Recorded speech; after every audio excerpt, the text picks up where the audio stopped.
बिस्मिल्लाहिर्रहमानिर्रहीम। मुअज़्ज़िज़ नाज़रीन, अस्सलामु अलैकुम। पुराने ज़माने में अंताकिया एक बहुत बड़ा शहर था। ये शहर एशियाई कोचक में वाक़ था। इस शहर की लंबाई 12 मील थी और इसमें इंसानों की एक भारी तादाद क़याम पजीर थी। अंताकिया शहर के लोग गुमराह और जालिम थे। वो सितारों और बुतों की पूजा करते थे। अल्लाह ताला ने उनकी रुश्द व हिदायत के लिए उनके पास 2 नबी भेजे। अहले शहर ने उनकी तकवीत की तो उनकी तकवीत के लिए तीसरे रसूल को वहां पर भेजा गया। चुनाचे तीनों अंबिया ने लोगों को खुदा के रास्ते की दावत दी और शहर के गोशा गोशा में उन्होंने तबलीग दीन की, लोगों को तौहीद की दावत दी और यौम कयामत से आगाह किया और उन्हें अजाब खुदाबंदी से खबरदार किया। अहले शहर बड़े बदबख्त थे। इन अंबिया की मुश्तरका तबलीगी कोशिशों का उन पर कोई खास असर ना हुआ और पूरे शहर में से सिर्फ 40 अफराद ने ही दावत हक को कबूल किया। शहर के दूसरे लोगों ने तीनों अंबिया और उनके पैरोकारों को पकड़कर उन्हें सख्त अजियतें दी और जुल्म की इंतहा ये की गई कि उन मजलूमों के गर्दनों में सुराख करके उसमें रस्सियां डाली गईं और शहर के जालिम लोग रक्स बिस्मल से लुत्फ अंदोज हो रहे थे। उस शहर में एक मर्द मोमिन रहता था जिसका नाम हबीब अन निजार था। वो इन अंबिया पर ईमान लाया लेकिन वो अपने ईमान को छुपा कर रखता था। वो शहर में बढ़ई का काम करता था। जो मजदूरी मिलती थी वो उसको 2 हिस्सों में तकसीम करता था। एक हिस्सा अपने अहले खाना को खिलाता था और दूसरा हिस्सा गुरबा व मसाकीन में तकसीम करता था।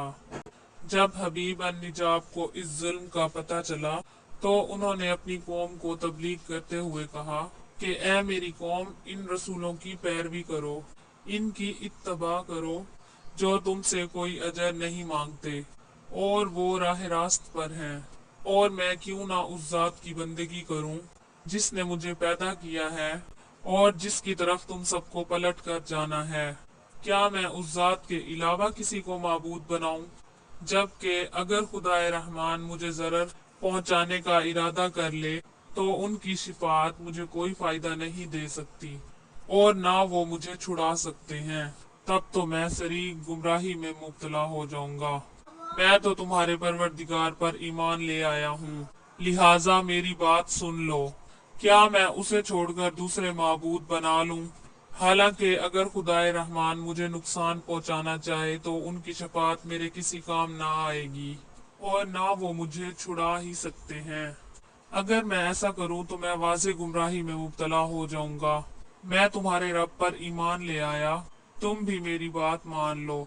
लेकिन जालिम लोगों ने उनकी बात पर कान ना धरे और उनकी नसीहत सुनकर ख्वाबे गफलत से बेदार ना हुए, बल्कि जालिम दरिंदे यकदम उस पर टूट पड़े और बेचारे को इतना मारा कि उसकी आंतें बाहर निकल आईं।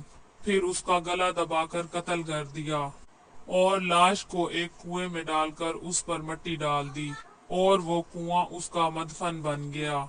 बाज रिवायात के मुताबिक जालिमों ने उसे पकड़कर आरी से 2 हिस्सों में तकसीम किया।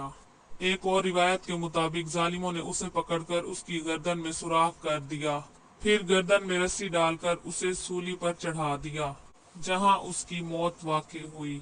हबीब अन नजार को मौत से कबल अंबिया दिखाई दिए तो उसने ये आखिरी अल्फाज कहे, मैं तुम्हारे रब पर ईमान लाया, मेरे गवाह रहना।